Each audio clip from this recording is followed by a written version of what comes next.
Hello, everyone. I'm Chris Thomas. You're watching an ABC 10 Plus recap of the top stories on this Tuesday. We're in court for day 2 of testimony from Davis stabbing suspect Carlos Dominguez. Then the Trump administration is increasing pressure on California schools as they continue to follow state law and allow transgender student athletes to compete in girls' sports. The ABC 10 Plus recap starts now.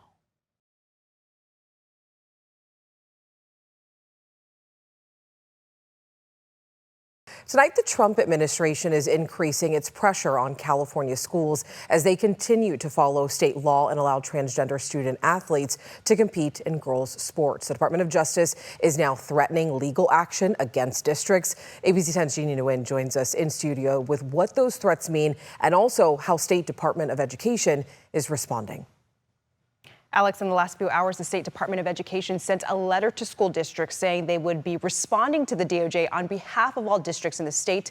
A letter yesterday, the DOJ gave districts a deadline of June 9th to change their rules that allow transgender athletes in girls' sports. I spoke with the U.S. attorney who started this push while he was a state assembly member. Look, this isn't a very complicated issue. U.S. Attorney Bill Asaley has been critical about transgender student athletes participating in girls' sports and even introduced legislation earlier this year to reverse the California law that allows trans athletes to participate in sports aligned with their gender identity. Most recently, trans student athlete AB Hernandez won gold in 2 girls' track and field finals. Under a new CIF pilot policy, AB shared a podium with her cisgender competitor. Women and girls have rights. They have rights to have their own sports teams, to compete on their own teams, and to win their own trophies. In response on Monday, the Department of Justice sent this letter to California school districts within the California Interscholastic Federation demanding them not to implement a CIF bylaw that would allow trans athletes in girls' sports. The letter says districts have until June 9th to comply or they'll face legal liability. We've already gotten involved in one lawsuit against Riverside Unified School District. We're looking at another school district, which is Harupa Unified School District. And I hope the CIF officials take the letters very seriously because we mean business. In response, the California Department of Education sent this letter to school districts Tuesday saying in part, the DOJ's assertions are not law and the letter cannot be an enforcement mechanism. They will respond to the DOJ by the deadline on behalf of all California public school districts. In a recent interview with ABC 10, the state's superintendent, Tony Thurmond, reiterated the state's focus on protecting trans students. And we've made it clear, in California, we follow the law. And the law says that transgender athletes have the right to participate in these events. And we will continue to preserve that right and protect that right. Among the school districts impacted by the DOJ's demand, the Sacramento City Unified School District confirmed with ABC 10 it has received the State Department of Education's letter and is waiting for further guidance. I also reached out to the CIF for a response to the DOJ's letter, but I did not hear back in time for this story. A spokesperson with the governor's office says active transgender student athletes in the K-12 public school system is estimated to be in the single digits. Alex. All right, Jeannie, thank you. And tonight we're also hearing from a West Sacramento student who shared the podium with AB Hernandez at the controversial track final. River City High School senior Brooke White took home second place in the girls' long jump. She stood alongside Hernandez on the podium. The two even shared a hug after the results were announced. Several people attended the meet in protest of Hernandez's participation. White says the political controversy and public scrutiny surrounding the meet made the experience more emotionally charged. I don't think that she deserves this hate, AB Hernandez. She doesn't deserve any of the hate. I don't believe that any of us deserve that extra load of stress. I know that me personally, I got pretty choked up about it, just hearing the hate. How could a world be so cruel to a 16-year-old girl? I think that the way that CIF handled it was very graceful. They allowed her to compete and wear the same medal as I'm wearing right now, just as she deserves it. While Hernandez herself has not publicly spoken, her mother did release a statement saying, "I see my child being attacked, not for wrongdoing, but simply for being who they are. My child has competed fairly in full compliance with California law and athletic policy." Tonight, California's high-speed rail project is back in the spotlight. The state Senate just advanced a bill that, if passed, would study the potential economic benefits of the project. SB 545, authored by State Senator Dave Cortese, would require the state to study the economic benefits tied to the high-speed rail project and its connecting lines. So the bill also mandates that if local agencies form infrastructure districts to help fund the rail's construction, most of that revenue must be spent on projects within those communities. Supporters say the measure will help the rail project deliver real economic benefits where it's needed most, but opponents argue it could add to the already ballooning costs of the project. It's another waste of money. It's studying $700,000 thrown down the tubes, because what they're doing is they're going to study the economic impact from Merced, the train from Merced to Bakersfield. End of the day, we keep spending billions and billions of dollars on this train that everybody knows, as proposed, will never be built.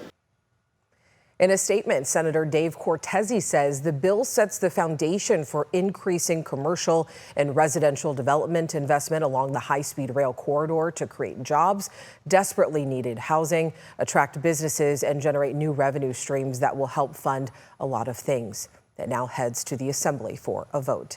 And we have an in-depth look at the high-speed rail project on the ABC10 Plus TV streaming app. The To The Point team examines what progress has been made and the many challenges ahead. You can find it on the home screen. All you have to do is just download it to your TV and watch it for free. 650 is running behind schedule again. Caltrans says the project will now take a full year longer than expected. ABC 10's Luke Clary joins us live from Highway 50 with why and what's still to come. Luke, a lot of people are impacted by this.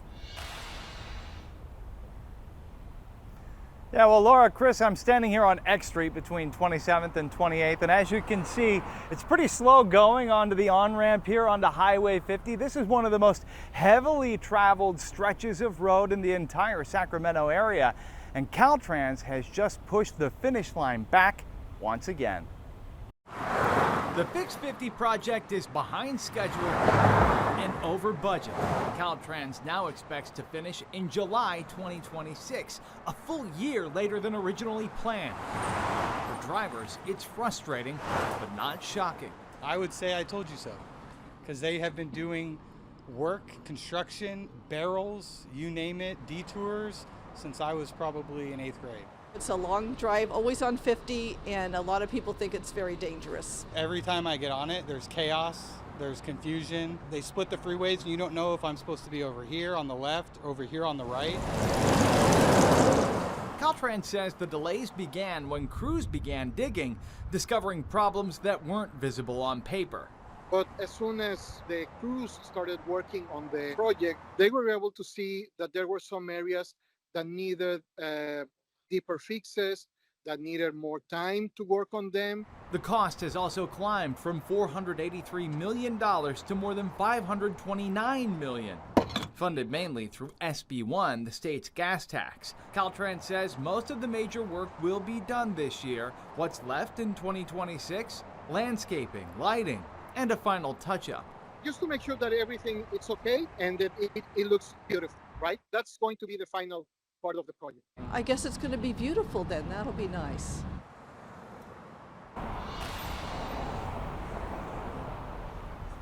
And so as you take this live look at cars slowly crawling back home through that rush hour traffic, for drivers frustrated by all of this, the end is in sight, but beware that ramp closures and lane changes will be coming through to the end of the year. Reporting live along Highway 50, Luke Clary, ABC 10.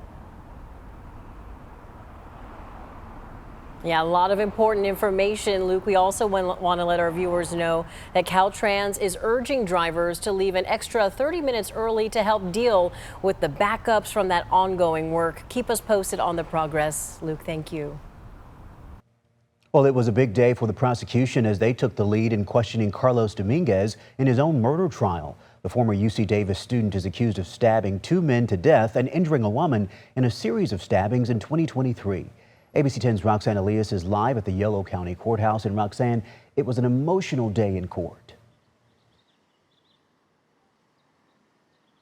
It was, Chris, as the prosecution began to question Carlos Dominguez about stabbing one of the second victims, Karim Abu Najm, in the heart. Both of his parents were in the courtroom listening when they were speaking about this, and you could hear Karim's mother gasp and then start to cry. It was all eyes on Carlos Dominguez as jurors heard his testimony for a second day during his trial. After hours of questioning on Monday, the defense wrapped up its direct examination on Tuesday, with Dominguez recalling when he spoke with two detectives with the Davis Police Department. What do you specifically remember talking about? I just remember them telling me that I had stabbed 3 people and that I had killed 2 people and attempted to kill another. The defense is arguing that Dominguez was suffering from untreated schizophrenia. Dominguez says he didn't realize he had stabbed real people until he was treated with medication at the Atascadero State Hospital. I started to realize that the people that I thought were shadow shapeshifters that I had stabbed were actual people. After about 30 minutes of direct examination, it was the prosecution's turn to cross-examine. And they wasted no time getting straight to the point. You killed David Bro because you were angry, correct? Are you asking if I remember that or if I accept that? You killed him because you were angry, right? I don't remember killing him. Dominguez replied no to all the stabbings, and he says he does not remember any of them. The prosecution is now trying to prove that the former UC Davis student was angry about being kicked out of school and the breakup with his girlfriend. And that's why he began attacking people. They also questioned him about the day Davis police officers stopped him as he was headed home after going to a nearby Safeway with the knife inside a bag. The reason we're talking to you right now is, are you aware of what's been going on in the city? The homicides and stuff? The day ended early on Tuesday, with Dominguez finishing his testimony on the witness stand.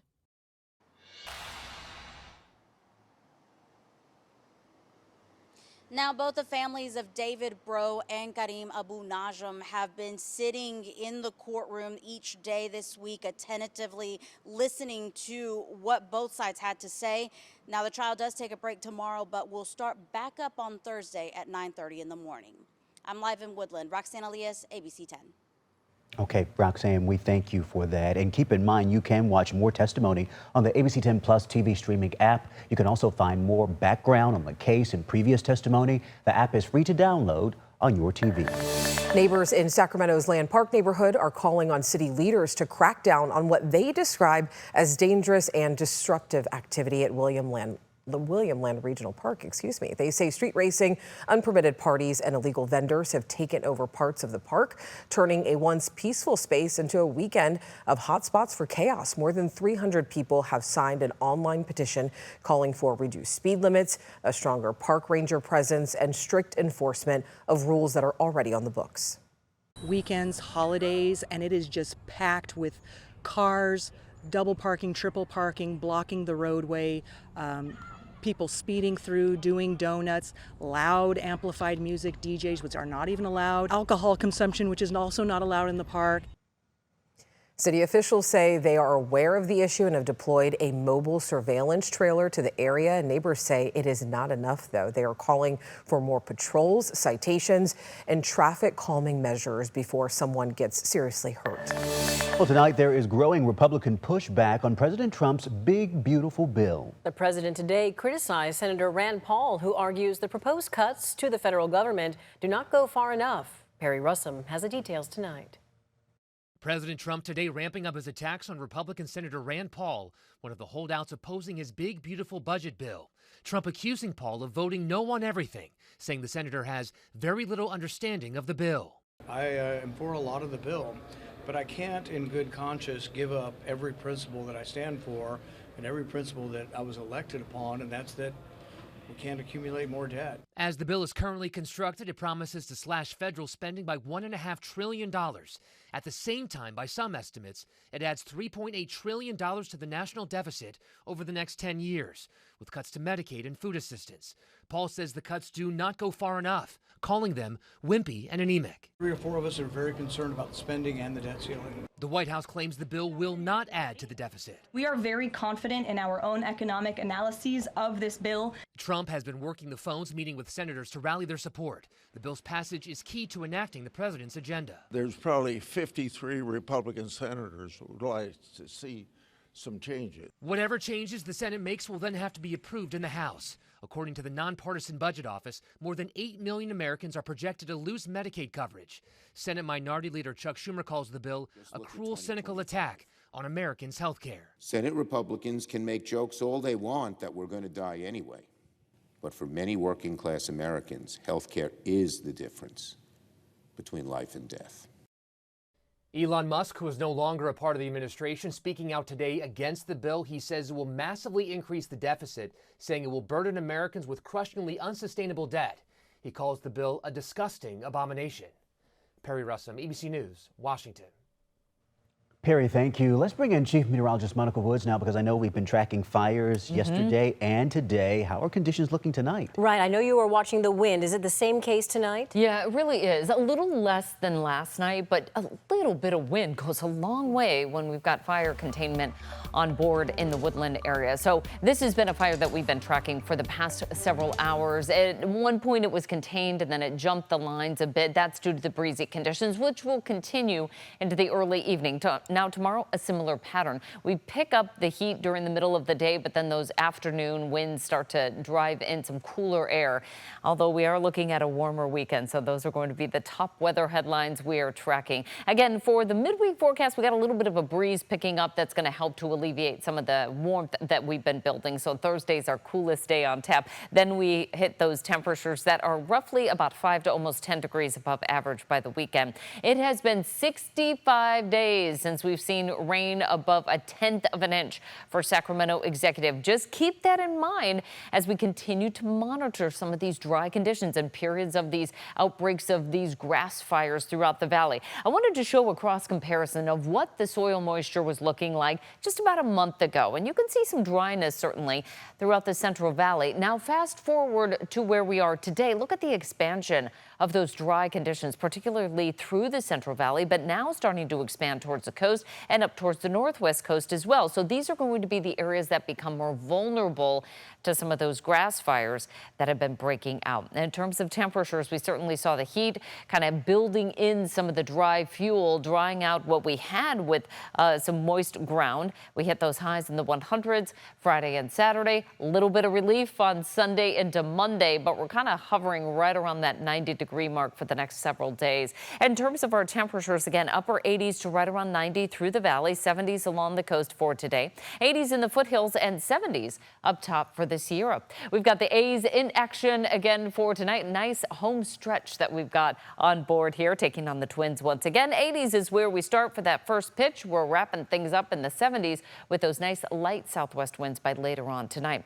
A repeat pattern, like I said, for tomorrow. A chance of those thunderstorms back in the outlook for the Sierra Spine. Locally for the valley, we'll start off around 60. Our highs are warming into the low 90s, with most of our day actually in the 70s and 80s. So a brief little bump in those temperatures, but that's about it.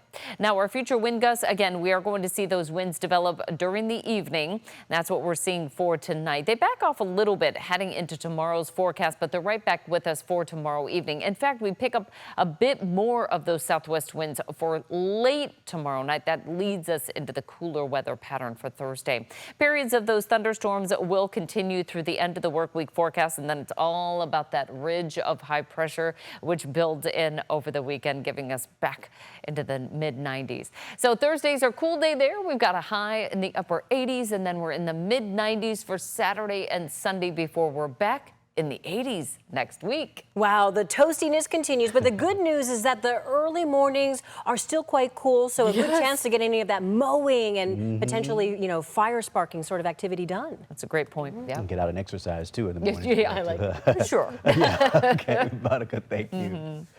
Well, we have to point this out, sadly, that hunger is still a big problem across the nation. And according to Feeding America, more than 1.4 million children face hunger here in California alone. That's why 9 locations in Stockton are serving free summer meals for students enrolled in summer school in the Stockton Unified School District.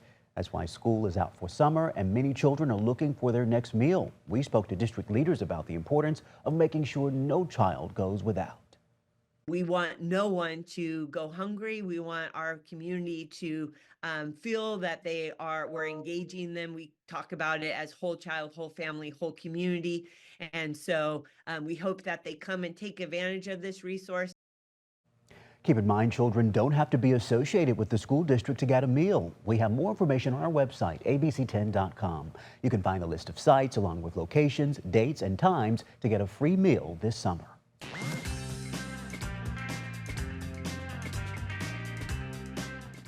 A film made all the way out in Australia is set to appear in theaters all over the world this coming Friday. That's right. We are talking about the movie Dangerous Animals, and ABC 10's Marcus Allen is here with more on why it is what to watch. Hey, Mark. It's absolutely what to watch, and I know the two of you say, oh, he likes everything, but trust me, I'm not alone. At the Cannes Film Festival a couple of weeks ago, a 15-minute-long standing ovation for this, Dangerous Animals, and it's not a giant film. It's an independent feature, but when I say it's up there with Jaws, this will be among your favorite shark movies ever. Oh, but forget about the sharks. They're not the terror in this. It's the captain of the boat. I know it's a bit of plot spoiling, but the trailer already gives it away.